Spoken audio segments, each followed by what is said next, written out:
So the topic for this discussion is the primary key, and beginning with, we are in the design view for our table paycheck, and you can see that for the ID variable that comes up by default in this table, there is a small key towards the left pane of the ID variable, and it's simply used and it's simply used to indicate that my ID is my primary key for the paycheck table. So what is exactly a primary key? What is its purpose, and why do I need it in my tables?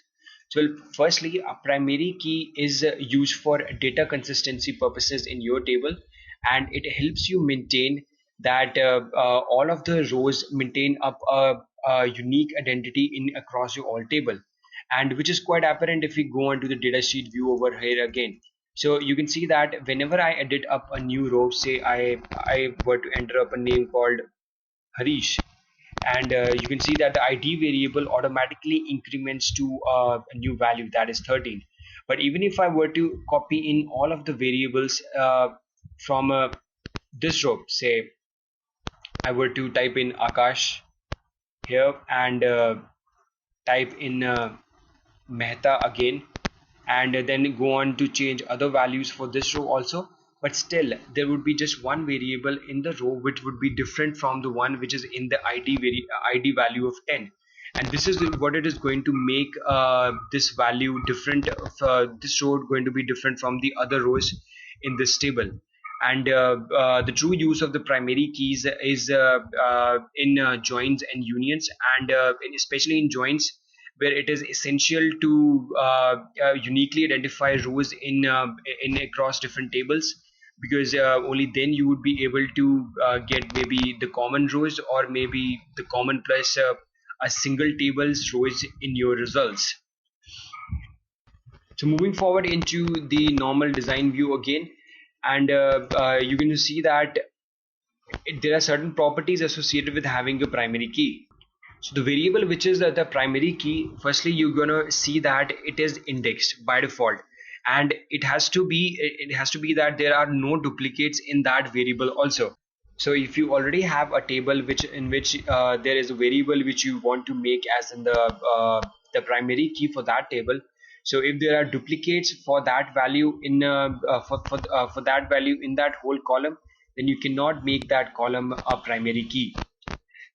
Now, another thing to be noted about this the default primary key variable is that it need not be just a number. It could be either a text also. It could be a date value also. It could be anything. The only requirement is that there is should be no duplicates in that column when you have rows for when you have those rows in that table. So let's take up a reverse route and try to remove the primary key instance from a table in MS Access. So all you need to do to remove up a primary key from a table is that you need to go onto this tab, right click on this key button over here, and deselect the primary key. And you're going to see that the primary key sign automatically disappears from the ID variable, and when we will go on to the datasheet view of this table and say yes to this, you're going to see that the whole ID variable now is completely random in nature. And although it is going to increment one by one, say I type in Harish, it is going to increment one by one because the data type for this variable is auto increment. But it won't really guarantee that there are no say that it remains as the primary key for that variable. And the next thing we are going to try right now is that we are going to try to assign a variable as a primary key which wasn't there from the beginning. So let's try to assign the first name as the primary key by going into the design view, and again selecting the first row table, and right clicking at this point and selecting the primary key. But what I want you to notice is that all of the values for this variable over here would automatically change to make adjustments for the primary key. So just make sure that you have a look on the indexed value, and you have a note about the required value also. So the moment I'll click on the primary key, you're going to see that the required has been changed to yes. Indexed has also been changed to yes, and it tells us that since now this is being tried to make as a primary key, so no duplicates are allowed too. So let's try to save the table now.